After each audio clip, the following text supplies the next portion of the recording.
What does your church have in common with a successful grocery store? We're going to talk about that next on the Church Revitalization Podcast.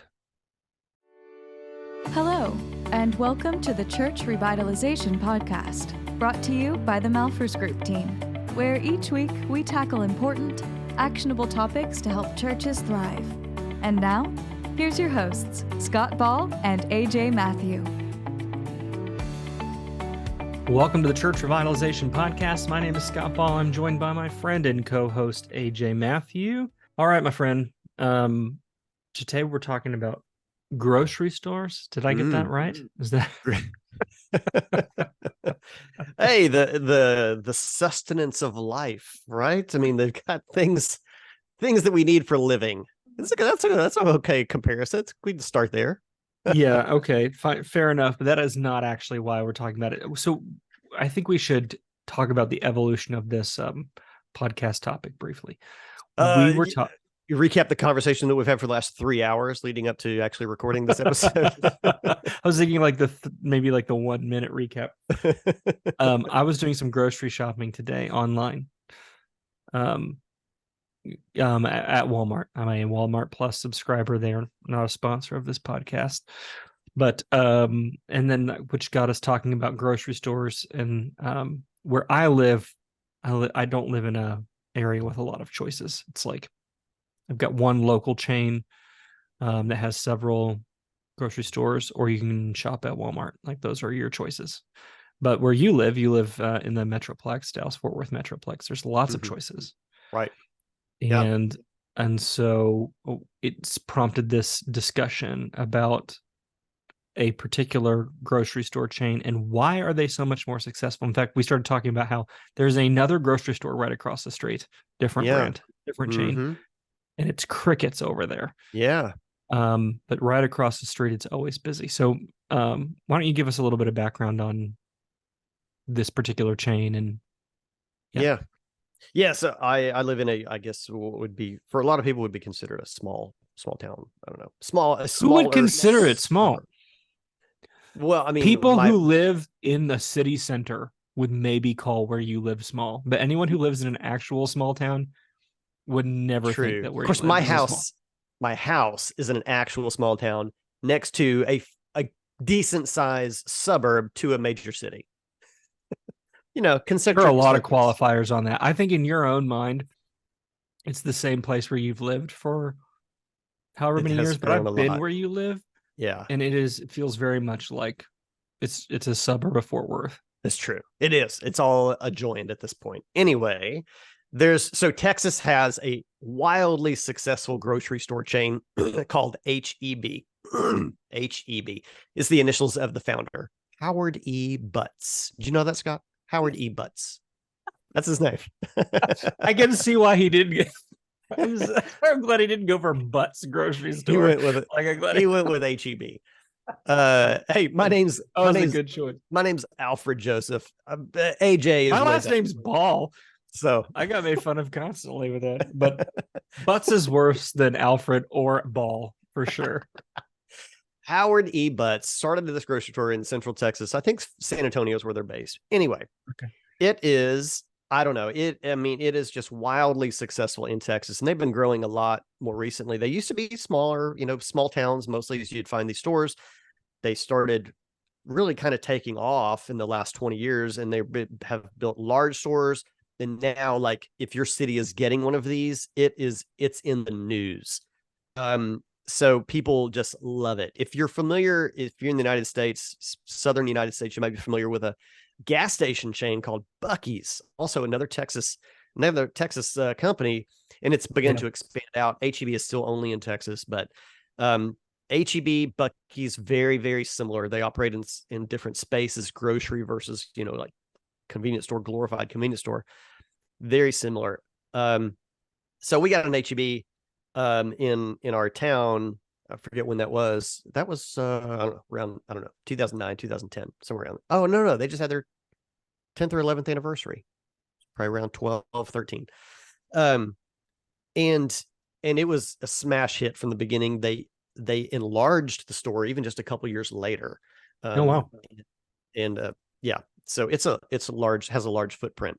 So there you go. HEB, Texas store, very Texas centric. We'll get into culture details as we go. Yeah, I think their tagline is taking care of Texans.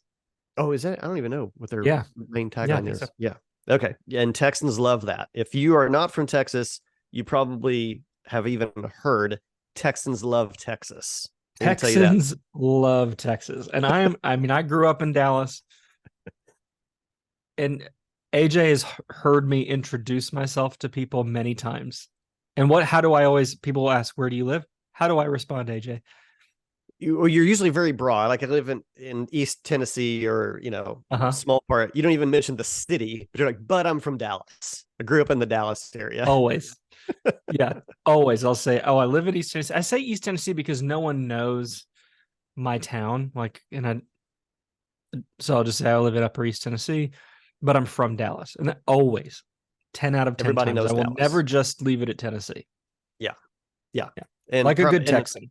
I would lose my Texan card, I think, if I stopped mentioning it. That's true. You've got a mark against you already for leaving. But we were just talking about this. Me and my wife were talking about this the other day. A lot of places around the world, you could say that you're just from Texas, and people would automatically know where that's from. Yeah, totally. You don't need to necessarily qualify that's even in the United States. It would be. Yeah, Texas is unique. Not totally unique. I think New York is this way too. Yeah. Where you can say, "Oh, I'm a Texan." And it would be kind of like when you go to Europe, and like French culture is distinct from just European culture. Like there's things that are just generally Western European, but France is its own thing. Germany, its own thing. Italy, its own thing. Like they're all Western Europe, but they have a distinct, obviously, language and culture. Mm-hmm. The United States is mostly not like that. Like there's not that. We're gonna get hate mail.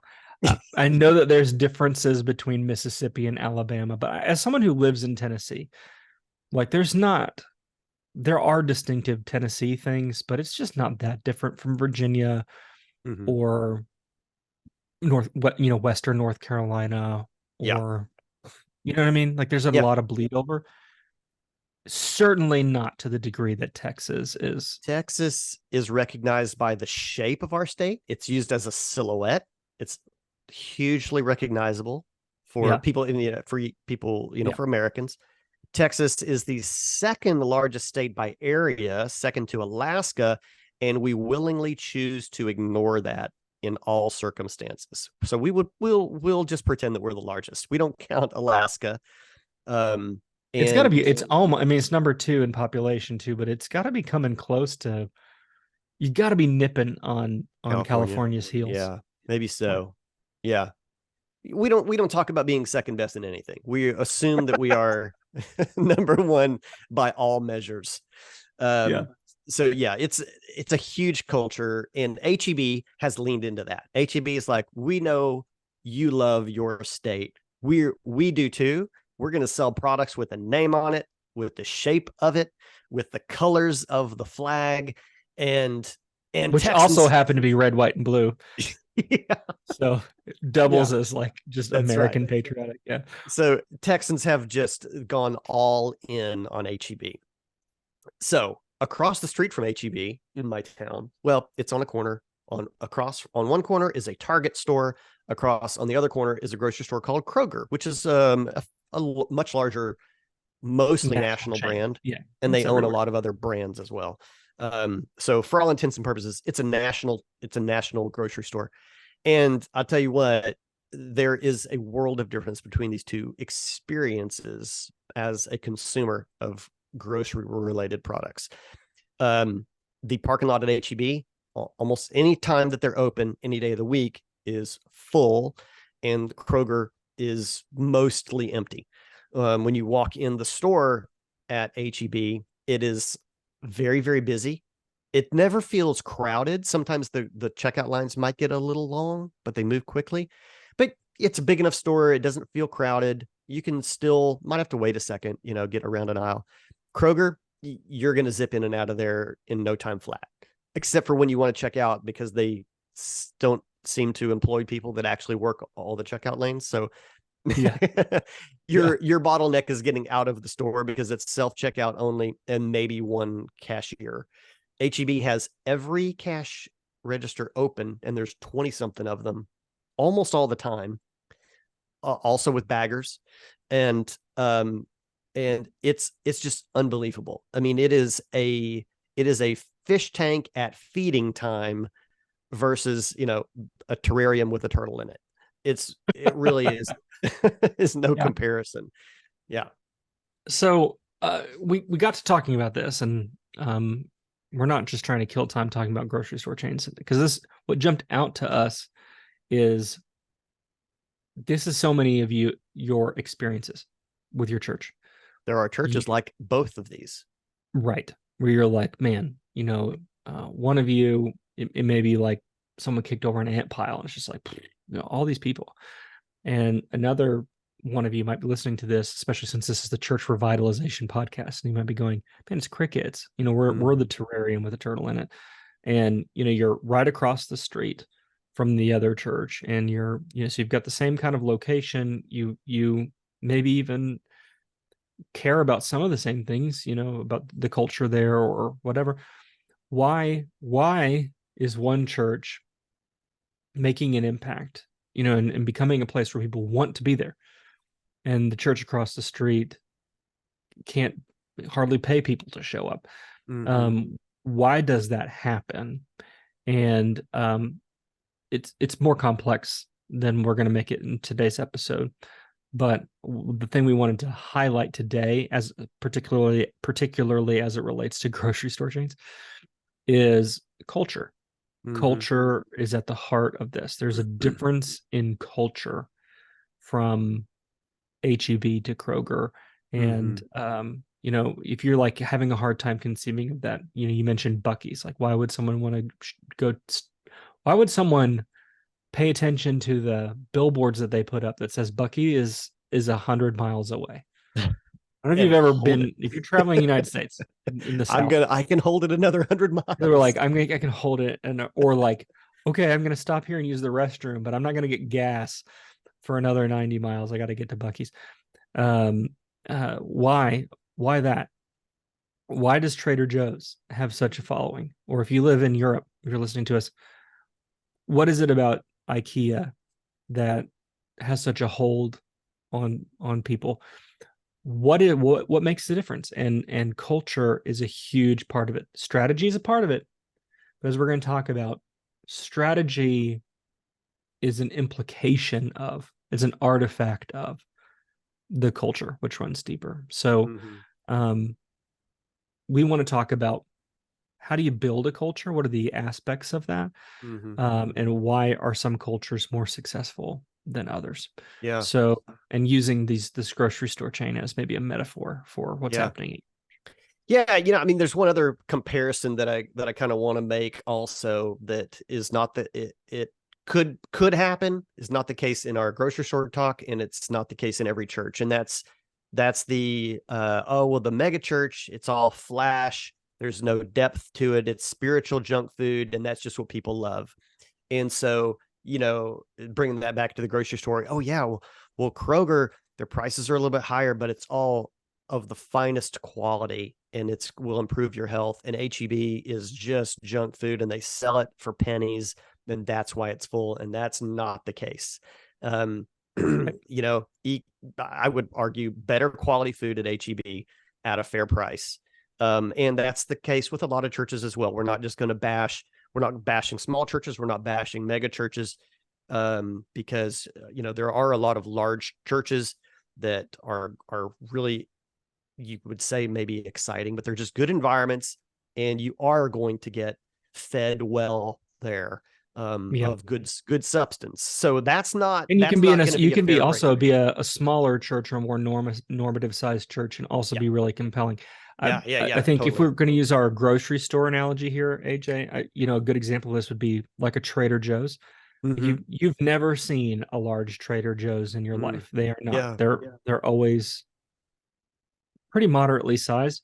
They're also generally not like in fancy buildings. They're very often in just some shopping strip mall Sometimes they're standalone. Sometimes they're in a strip mall somewhere. They're not flashy looking, but they are extremely popular.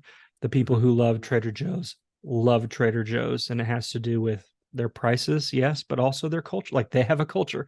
Trader Joe's has a culture. Also has to do with some of their food. Like, people are like big fans of the Trader Joe's branded like frozen foods and other assorted items that they have there too. So there's a whole culture around those food items. So I just want saying the same thing as you. I don't want the what to be heard is you have to be big and flashy in order to have a culture that's successful. No, that's not. It's deeper than that. It's deeper than that. Yeah. Yeah. Okay. All right. Sorry. Well, let's take us then, Scott, through some layers.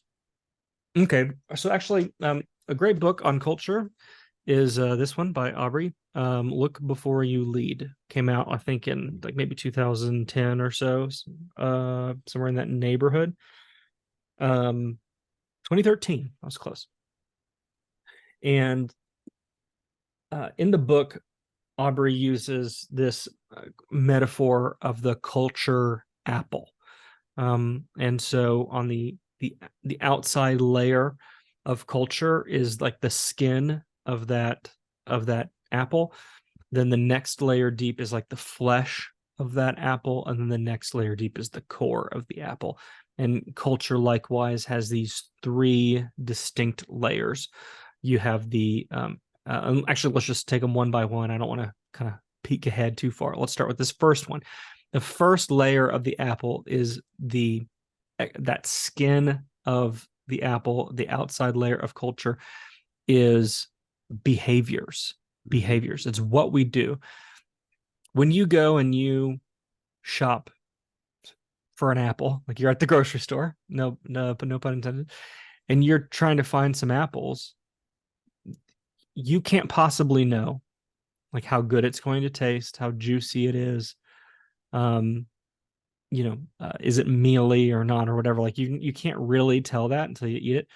What you're judging it by is the outside. What does it look like?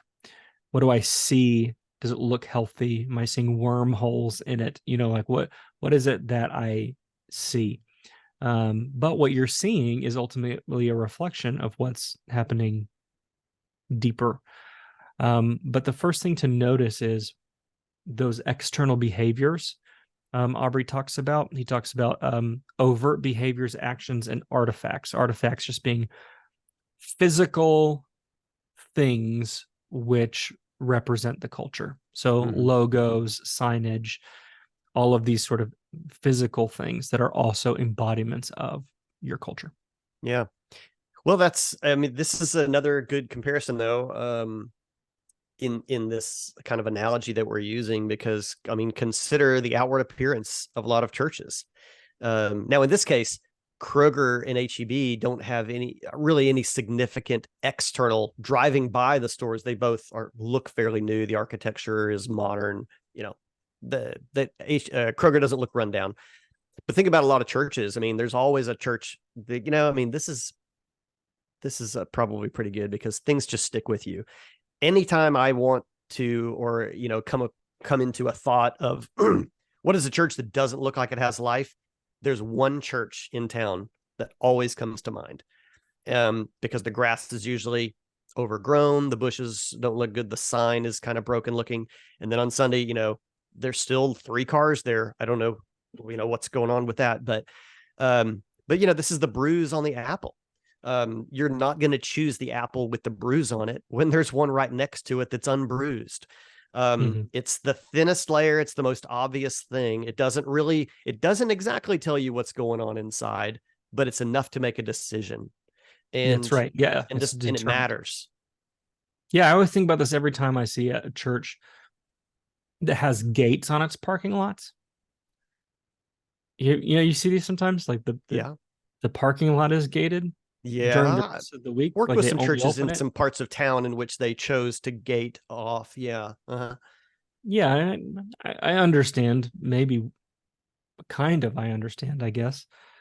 Like no one's gonna steal your parking lot though. Like lock the doors.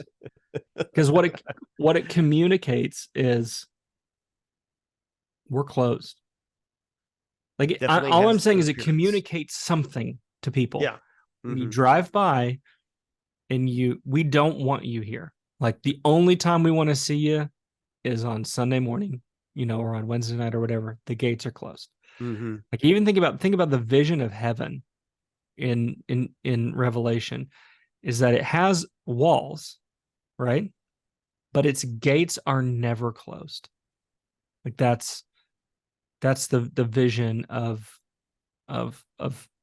the new heaven and the new earth. The new Jerusalem it's a city that has walls, meaning it has boundaries. Like there are boundary lines for it, but its gates are never closed. Wait a minute, Scott. Every cartoon ever, there's pearl or golden gates Yeah. with armed guards of angels making sure that you're supposed to be there or not. So I'm just saying, in the new Jerusalem that it comes down. Gotcha. The new heaven and an earth. Gotcha. The new heaven and the new heaven, the new earth. Okay. Then the gates are finally open. You can have quibbles with it, I guess, if you want, but you got to take it up with the guy who wrote it. I'm just reporting.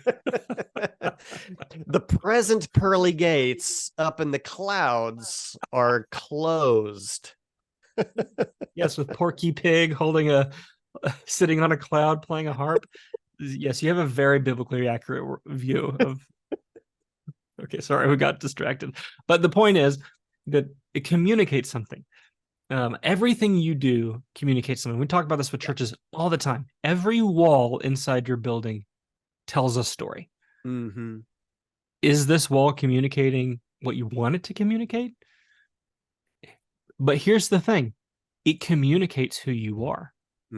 So going back to the grocery store, you can share some more about this, but you were telling me about like some things that HEB does, like for kids and things like that. Mm-hmm, Chick-fil-A is another example. They do a lot of things that are family oriented. They don't do those things because they have a family strategy. Like our strategy is to reach families. No, it flows from who they are. They have a value for caring for families. Mm-hmm. Therefore, they do these family oriented things. Likewise, the walls in your building, whether you want them to or not, they communicate who you are right now. If they're filled with stuff that's outdated, if they're ugly, if they're chipped, that is a reflection of who you are. It might not be a reflection of who you want to be, but it is a reflection of who you are. Mm-hmm. Yeah. Maybe it says you're careless, or maybe it says that you're not a church that pays attention to details, or maybe it tells you that you're a church that, not a lot's going on, so you got to leave stuff that's outdated on the boards. Like, I'm not sure. I'm just saying, whether you like it or not, all those artifacts and all of those actions are a reflection of who you are. Mm-hmm. It's a hard reality. That's true. It's true though. Yeah. Yeah. This weekend at HEB, we went in there and it was bonkers over in the produce area. They had an HEB tent up inside, and there was a watermelon contest going on for kids over there. And, we're walking past the seafood towards the produce. I'm like, wow, look at this. Oh, it's a watermelon contest. And just then Ethan wins. I'm clapping and cheering for Ethan. I mean, I don't know who he is. But the vibe was such that, like, wow, this is like a party going on over here. They were painting faces and all this stuff. So, it was Kid Day. It was Burleson Kid Day at the HEB, and families were there. Like, let's get to HEB because it's family day. But it wasn't family day just that day. It's family day every day. And they were just celebrating something, with a little bit more overtly at that time. They've got the HE Buddy mascot, Scott. This is Buddy, not Buddy. Could have been Buddy. Could have been HE Buddy, but it's Buddy. So, cartoon kid thing. The kids at the cash register, they get Buddy Bucks, these little paper dollars, and you go put it into the machine and get a prize on your way out the door. you don't find that at Kroger. So Kroger's not painting faces of kids and having prizes over there. It's, it's crickets. It's like, all right, fine, get in here and buy your groceries and get out, because somebody else might want to come, and we can only fit one person at a time in our gigantic store. But well, you only have one register open unless you want to check yourself out. Yeah. So this is culture. This is the outer behavior of the store. But what's driving HEB to want to be family centered? Why do they want families? Now, again, it's a for-profit company. They want to sell stuff and make a profit. And if they can get your kids in the store, this is like becoming very cynical, like our core values are profit. And if we can sell candy to kids, then let's make sure kids are in the store. I don't think that's where their values come from. And we can talk about what their values as we go. But this is a good point. It still works out. I mean, they've got families involved in wanting to come to the store. On the other hand, I don't know, is that helpful for moms or dads that, like, we need to go to the grocery store? Do we want to go to the place that our kids aren't going to complain about and give us a hard time about while we're shopping? Maybe so. Maybe that's helpful for parents to be in an environment that kids don't mind going to. That would align more so with the stated values of HEB. Yeah, I think this is maybe a really important point to make. When you're only thinking about these kinds of things through the lens of strategy, like, oh, we could do a family day and that will attract people to our store.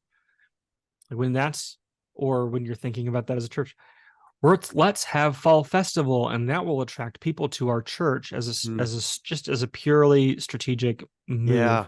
Mm-hmm. Then you're immediately only thinking about it through the lens of that cost benefit analysis, right? Mm-hmm. How much is this going to cost me and what can I get from it? Yeah. And when it's flowing from who you are, like on a purely rational basis, I'm not sure that it makes a ton of sense to be like having a watermelon contest or this Buddy Bucks system where you're having to make these Buddy Bucks and then you're gonna have to provide prizes for kids. I mean, just do what everyone else does and give a free cookie to the bakery section. Why does it need to be more complex than that? Some accountant somewhere in that company probably would really love to crunch the numbers and see whether or not what could we trim back and about this and maximize the profit. I guess what I'm trying to say is your culture is more than the sum of its parts. So for Kroger or some other chain to replicate what HEB is doing, they couldn't just start hosting a kids' day. Yeah. Because it's more than, it runs deeper than that. Does that make sense? Mm-hmm. And I see churches making this mistake all the time. They'll see some big, successful looking church and go, oh, let's just do that thing that they do. And let's copy and paste that thing, or from some other community even, or some other state, and go, oh, Saddleback does that, let's do that, or fill in the blank with what other church you kind of idolize in your mind. They do this event, let's copy and paste this event in our community and it will be just as successful. Mm-hmm. And even if in the moment it's successful, AJ, it won't have the lasting effect, because HEB's success is more than the sum of its family days and Buddy Buck system. It's culture wide. Does that make any sense? Yeah. Well, you're making me think about people now too. And we mentioned Chick-fil-A. Of course, they're, almost stereotypically known for the people that work there and their well-known phrase, "my pleasure." Every time you ask for something or thank them for doing something, the response is always "my pleasure." And for some of them, I'm sure they're like, oh, I have to say "my pleasure." And for others, they want to say "my pleasure." I give them the benefit of the doubt. I think most of them want to say "my pleasure." Well, I think that people that don't want to say that probably don't make it long. Yeah. But it's a different experience interacting with the employees of Chick-fil-A than it is in many other fast food restaurants. You can almost insert any other fast food chain into that sentence. I actually have a criticism it's in line with all this of Chick-fil-A. The pandemic killed a lot of their family stuff. They didn't do the families events, because of COVID and all that. And I think they're maybe starting to bring some of it back. But like, when's the last time you went in a Chick-fil-A and you saw that cow out? Yeah. You think they're too slow at bringing that back? No reason. I do. And I think, and I think that they're prioritizing, that they've learned through COVID that the drive-through makes them a ton of money. Yeah. And so you go buy a Chick-fil-A now that doesn't have the extended drive-through. They've built this on. Yeah. And they've one of ours is upgrading right out there and fans out there and stuff for the employees so they don't, that they're comfortable while they're working out there. And so all of their resources are going into optimizing the drive-through. I think it's going to hurt them long term. It may. I really do.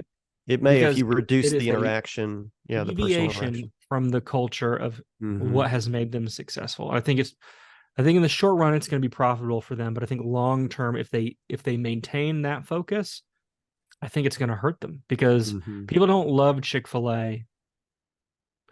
Although the Chick-fil-A drive-through is also a cultural phenomenon, people appreciate the efficiency of the Chick-fil-A drive-through. But just as a parent, I'm telling you, people love the family culture, and I think they have sabotaged that, compromised that some, and I think that will cost them eventually. Yeah, you may be right. I think this is something. It may be cutting too much to the end here, but like, well, what can you do? How could you fix that if that's your culture? Honestly, I think the people, if Kroger was like, you know what, we're going to invest in totally changing the culture of our employees and the experience in our stores, and at a loss for the next couple of years, we're going to triple the staff in every store and put them all in matching shirts and train them to smile and be overly helpful.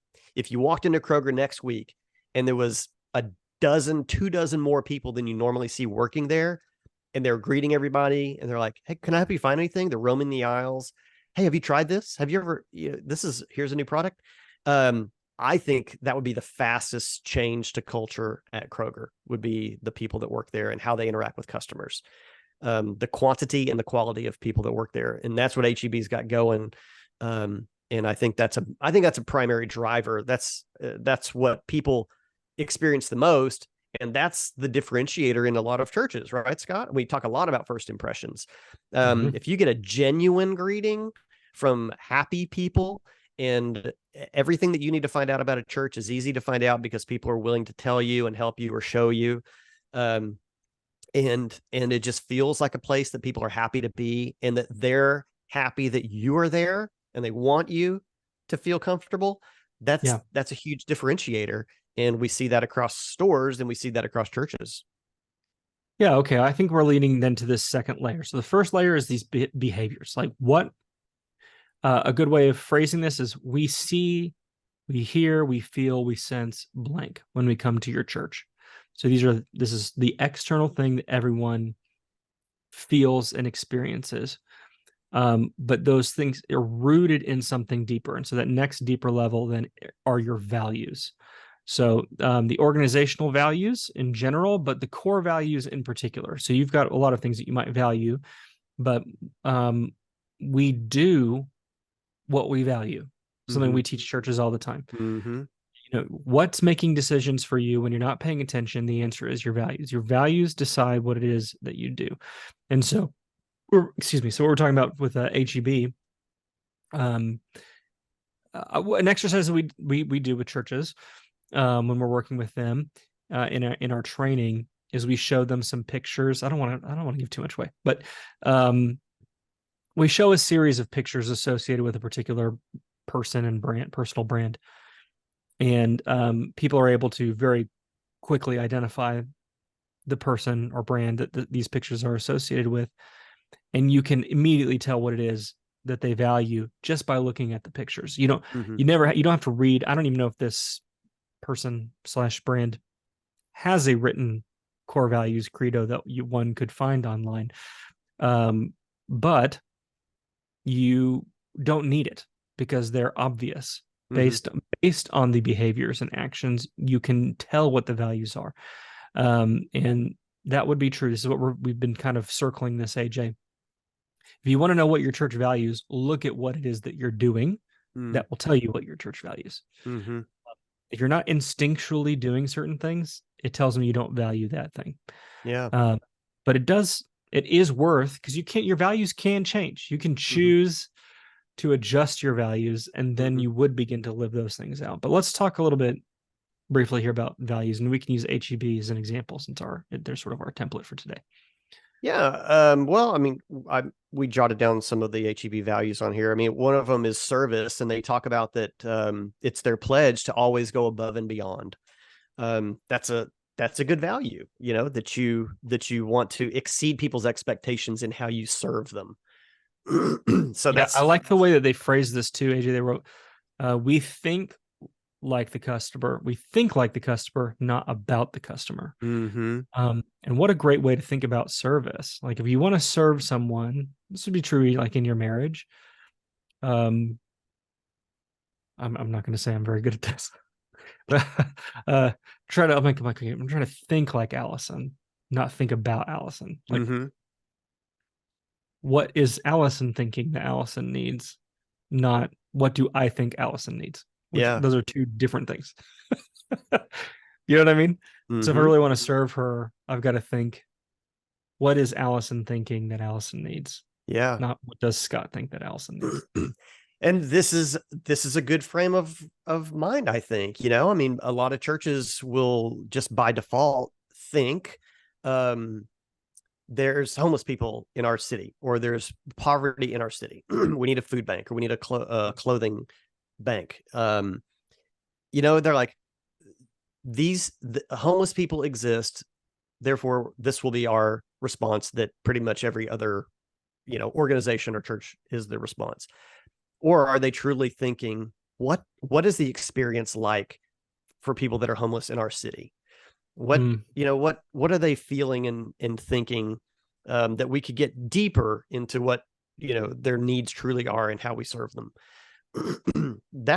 It might sound like there's not a huge distinction there, but I think the end result can be really vast.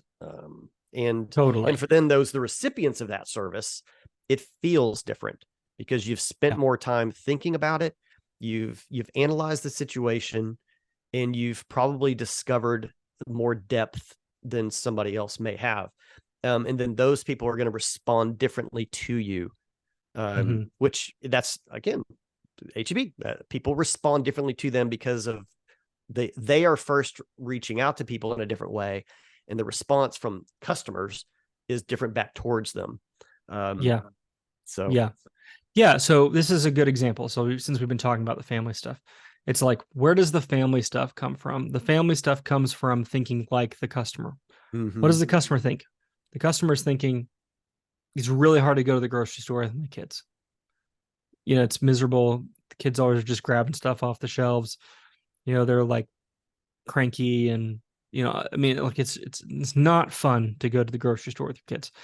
What could make going to the grocery store, more than an errand? We'll talk about that here in a minute. But how could it be an enjoyable thing, and make that more?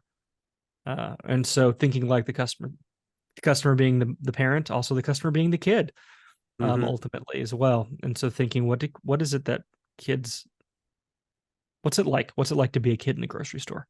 And optimizing that experience for them. So you can see that value of service then leads to an action or behavior, a strategy.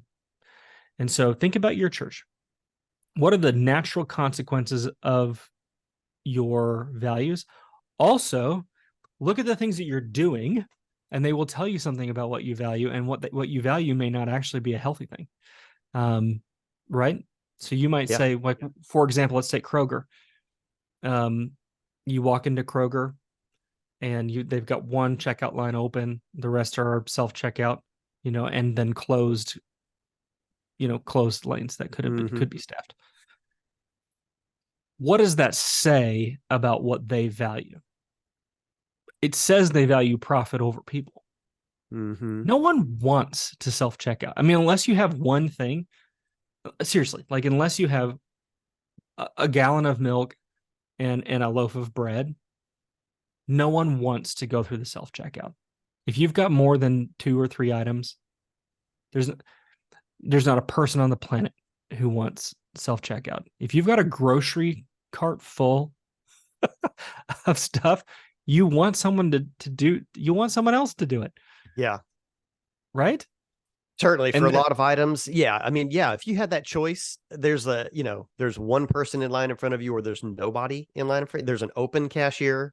You got 35 items, 50 items, and all you have to do is roll up, put it on the belt. It's rung up, and there's somebody there at the end bagging it for you, like old school grocery. You're choosing that.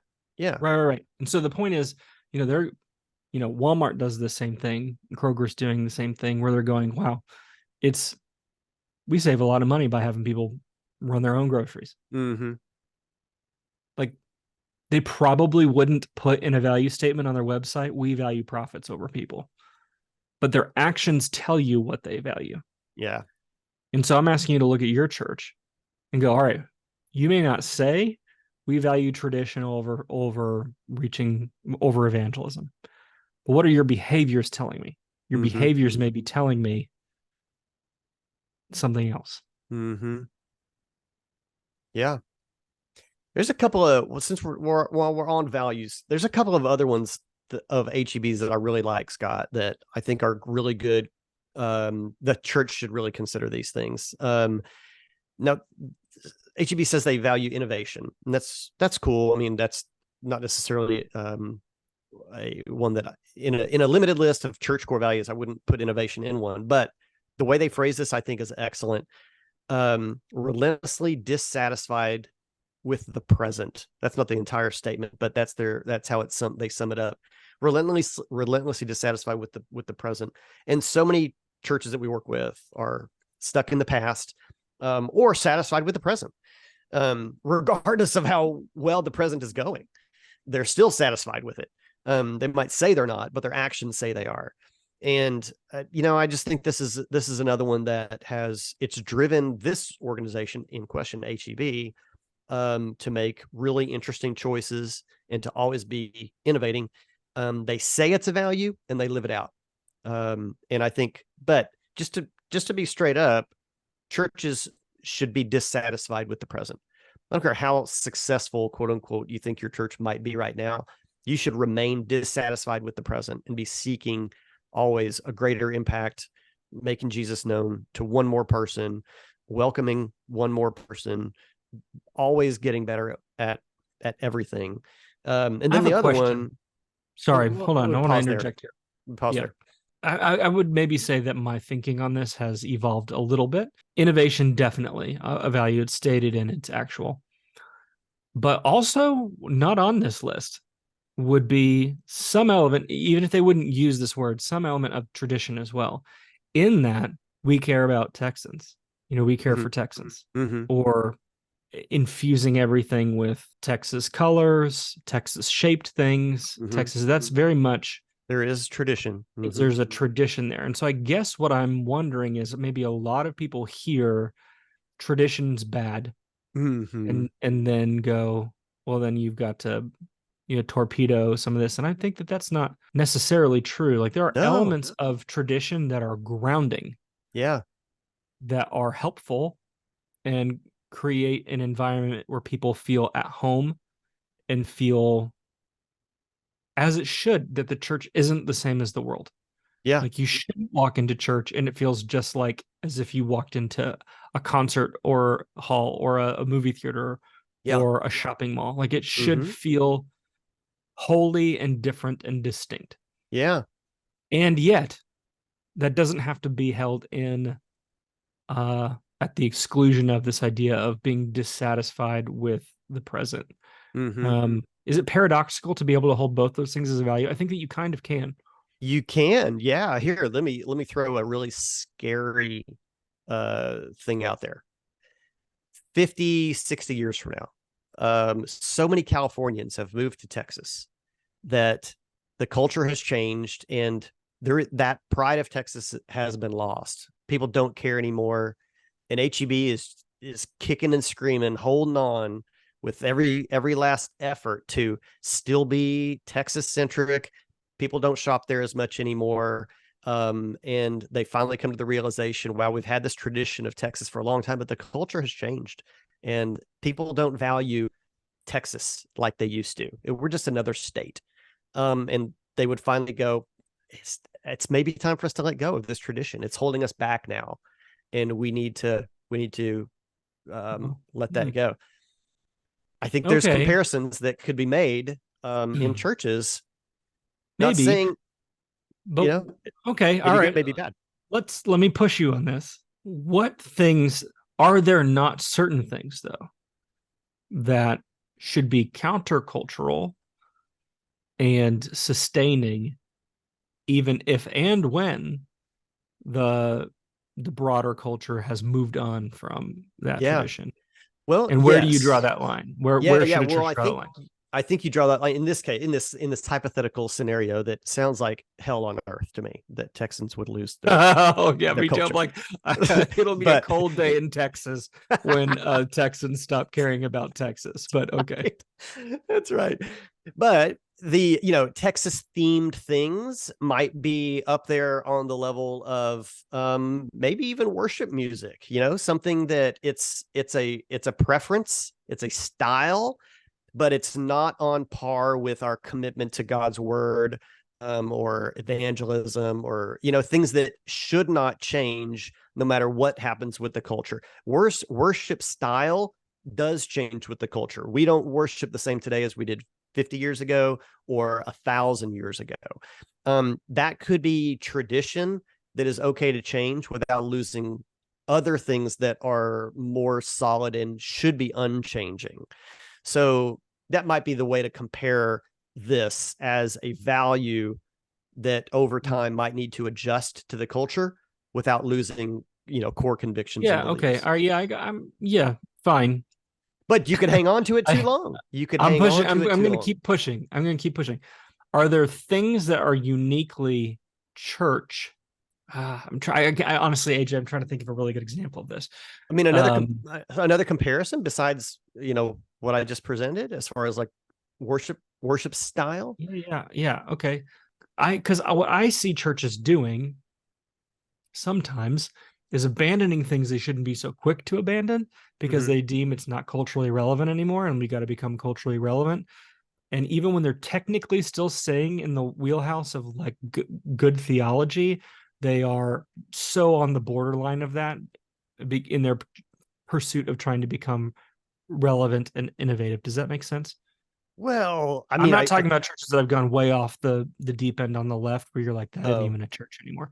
I'm talking about churches that are maybe on the attractional spectrum, and you're like, what are you doing? Like, what is this? Like this isn't even church anymore. Whatever this is, it's all of the pieces are there for maybe what you would technically call an evangelical church, but it's almost like uncanny valley. You're like, what are you doing? Like, I don't even. Does that make sense? I guess a lot of people would say that about Joel Osteen's church. I mean, it's not. I would exactly say that about Joel Osteen's They're church. not universalists. I mean, they kind of still make you think they're Christian, but you maybe, if you're a mature believer, you would spend a little time there and go, what are you doing? I'd even go a layer above that. Above that. And I'd look at some mega churches that I'm not anti-mega church. I know you go to one and I've attended them and worked at them. I'm not anti-mega church, but sometimes I'm like, what are we doing? Yeah. What are we doing with flying the guy from the trapeze? Sure. Yeah. I'm like, what is this? And like, then you go into their theology and you're like, I guess they're solid, but whatever this is, this isn't church. And then they could go, hey, we're relentlessly dissatisfied with the present. And I'm like, maybe you should have been like a little bit satisfied with the past. Okay, I got you. You hear what I'm saying? Wow. Like, I know it took us a long journey, time Scott, to get back. Okay, that was a long journey to get back to your discomfort with dissatisfaction. I may have to shorten this in the edit to the journey there. Gotcha. Yes, for sure. This is. I don't think every church needs to embrace relentlessly dissatisfied with the present. And then that means like you just never know what you're going to get on any particular Sunday. That's not what I'm saying. That's not how HEB expresses it. And I think healthy churches have, I mean, Aubrey had used that phrase, something like that, relentlessly dissatisfied with the status quo or something to that effect. Yeah. I guess what I'm getting at, AJ, is there's nothing in HEB's values list, and I know we haven't read the whole thing, but you can just take my word for it. That's a limiting principle on the stated value of innovation, which is why I don't really ever like innovation as a value, because innovation should have a limiting principle. You shouldn't innovate yourself to a place where people don't recognize you anymore. Yeah, it should not be in conflict with good tradition. Yeah. Does that make sense?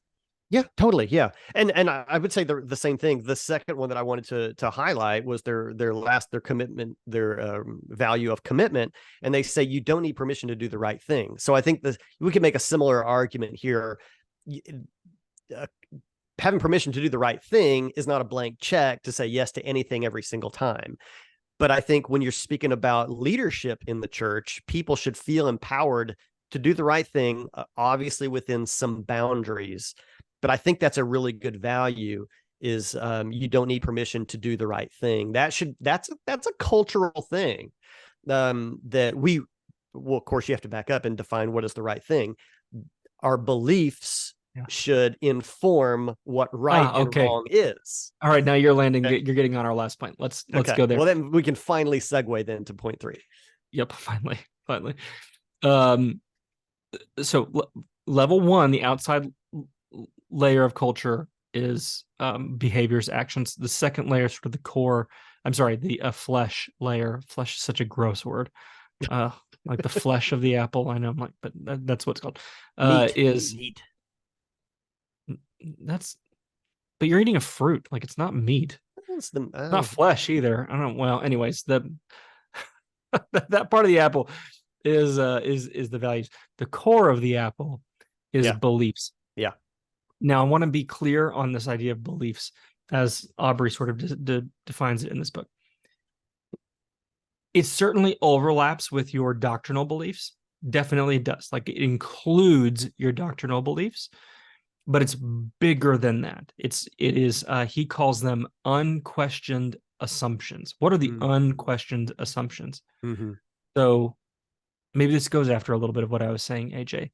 Like, when I see a church that has people flying in on like a wire playing a snare drum, I just look at that and go, whatever this is, this isn't church anymore. Like, we've lost the thread somewhere. Yeah. When I see, I'm sorry, there was a viral clip of a very well-known church lately where the pastor was dressed up like Woody and his wife dressed up like Little Bo Peep. Yeah. And to me, I'm like, I'm not a legalist. Like, I'm not saying you got to be up there in a suit and tie, but whatever that is, like, that, it's not church. We've stepped outside the box. Yeah. And so what I'm uncovering is I have some unquestioned assumptions about what is and is not church. Mm-hmm. And as churches, I guess, are on the bleeding edge, I'm going, oh, whatever that is, that's not church. Yeah. And so, I think we all have these sort of unquestioned assumptions, and those things then motivate our values and our actions. Yeah. Yeah. There you go. Yeah. So to kind of restate this, what I said into that segue, a value of not needing permission to do the right thing, our core beliefs have to have defined what the right thing is first, before we can give an open permission, an accepted open permission to always make sure that we are doing the right thing in alignment with what our beliefs are. So I think that's a great example of our beliefs informing what our actions are allowed to be, and then establishing permission, whatever the boundaries are for those actions. So I think that's a good one. Yes. Okay. All right. So let's land this airplane. HEB is creaming Kroger, at least in the one example of Burleson, Texas. They're right across the street from each other. Kroger, I think, is obviously doing fine. They build stores all over the country, so they're profitable, I assume. Maybe they're not. I don't know. I don't know how Kroger's doing financially. Yeah, I don't know. But at least in your one example, they're losing to HEB. And the reason for that is the culture's different. The culture is different. Yeah. And for your church, you might be right across the street from some church that seems to be doing pretty well. And if you're going, man, we're not doing so well. There are a lot of factors, and there's a lot of things going on. But one of the questions you should be asking yourself is, what is our culture? Yeah. What is our culture, and how is that culture impacting our impact on our community?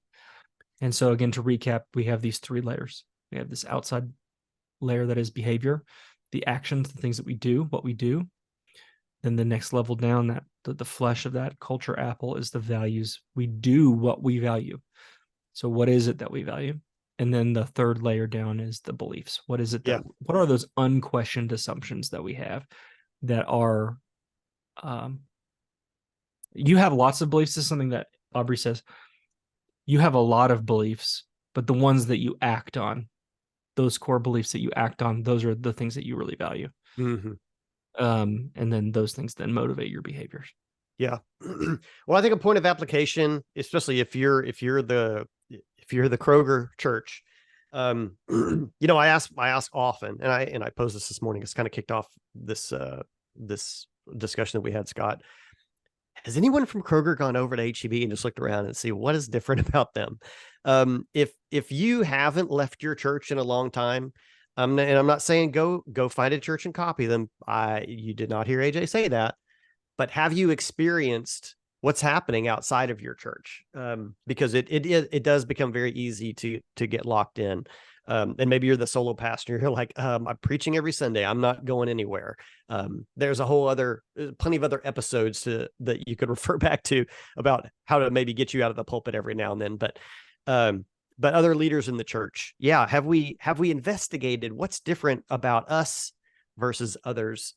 And again, not for the intent of becoming somebody else, but for finding your own quote unquote success, which for us is kingdom growth, and people committing to Christ. Have we investigated what we could do differently? And there might be things to learn from other churches or from grocery stores that would allow us to be introspective and prayerful and seeking God in his word, that would help us to change our actions. And maybe we need to change our values, and maybe we need to change our beliefs so that we can change the outcome of our church. So I would encourage you to do that. That might be a challenge for you to take some time and work through that. And I would say pull together a team and do that. I think the first step, if you're like, what is a first step that I could take? I would go back to what I was saying earlier on the episode, where whether you like it or not, the current actions of your church are a manifestation of what you value. Yes. You should accept that first. Right. That's the truth. You can't say, well, we actually value this other thing.